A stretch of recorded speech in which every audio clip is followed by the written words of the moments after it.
Why everyone feels anxious right now. It's not just you. If you've been feeling more anxious lately, even if nothing dramatic has changed in your life, you're not alone.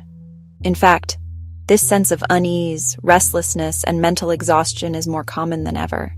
And no, it's not just in your head. There are real measurable reasons why so many of us are feeling anxious right now. So in this video, we're going to delve into what's fueling this collective anxiety, what the science says about it, and how you can begin to feel grounded again, even when the world feels uncertain. Let's start with a reminder. Anxiety is not always a problem. It's a biological response designed to protect you. Your brain senses a threat, your body prepares to act. Heart races, muscles tense, thoughts speed up. That's anxiety doing its job. It becomes an issue when it's constant, vague, and disconnected from immediate danger. The DSM-5, which is the diagnostic manual used by mental health professionals, defines generalized anxiety disorder, GAD, as excessive anxiety and worry occurring more days than not for at least 6 months, about various events or activities. But you don't need a clinical diagnosis to be overwhelmed by chronic, low-level anxiety, especially when it's being fed from multiple directions. We're living in a time of constant change and uncertainty. Think about it. A global pandemic reshaped how we live, work, and relate to others. Social and political unrest has become a daily headline. Financial insecurity, housing crises, climate anxiety, all of it adds layers of invisible pressure. We're not just reacting to personal stressors anymore. We're carrying the weight of a world that feels unstable.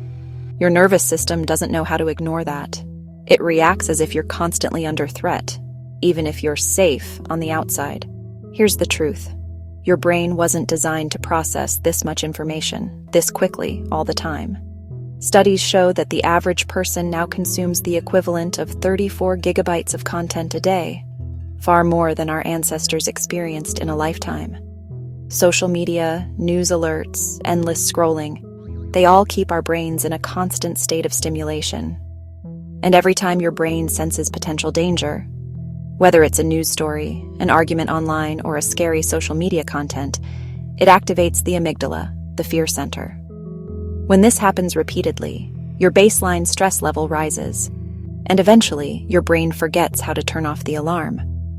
Another reason anxiety is so widespread right now: disconnection. According to a U.S. Surgeon General report in 2023, we are experiencing a public health crisis of loneliness.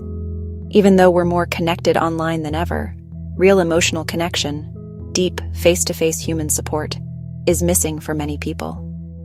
Loneliness is not just emotional, it's physical. Chronic loneliness activates the same stress pathways in the brain as fear. It increases cortisol, weakens immunity, and yes, it increases anxiety. Humans are social by design, and without consistent, safe social interaction, our nervous systems start to panic quietly. Modern life rewards constant output and punishes rest. We're taught that our worth is based on how much we achieve, how productive we are, how optimized our life looks. That's exhausting. And it's no wonder so many people feel anxious. Anxiety often grows in spaces where there's uncertainty and expectation.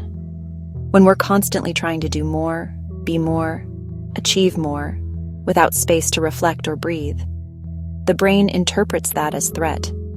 Your worth is not defined by your efficiency, but we live in a culture that whispers otherwise, and that pressure is silently driving anxious thinking. Another factor is intergenerational and collective trauma. Some of the anxiety we feel isn't just personal, it's historical. Generational trauma, cultural trauma, systemic oppression, these don't just disappear. They shape nervous systems. They live in families. They pass through behaviors, beliefs, and even biology. If you've ever felt anxious without knowing exactly why, or if your anxiety feels like it started before you could name it, you might be carrying more than your own story. This isn't about blame. It's about compassion. Understanding that anxiety isn't just about overthinking. Sometimes it's the echo of experiences that weren't safe or supported, in your life or in the lives before you. What you can do about it. So how do you begin to feel grounded in an anxious world? Here are 5 small shifts. 1. Limit news intake. Stay informed, but set boundaries. The brain processes repeated news as repeated threat. 2. Move your body. Even gentle exercise reduces cortisol and boosts GABA, a neurotransmitter that calms the brain. 3. Connect with someone safe. Emotional safety is a powerful antidote to anxiety. A real conversation helps regulate the nervous system. 4. Practice present moment awareness. Mindfulness helps retrain your attention and lower amygdala activity. 5. Name it without shame. The moment you say, "I feel anxious and that makes sense," you interrupt the fear spiral. You shift from panic to compassion. If you've been feeling anxious lately, know this: there is nothing wrong with you. You're living through abnormal levels of stress in a culture that often tells you to pretend you're fine. But awareness is powerful. When you understand why anxiety shows up, you gain the tools to meet it with care, instead of fear. You're just a nervous system trying to make sense of a world that doesn't always feel safe. And that awareness? That's where healing begins. If you found this video helpful, be sure to like and share with someone and check out our other mental health education videos.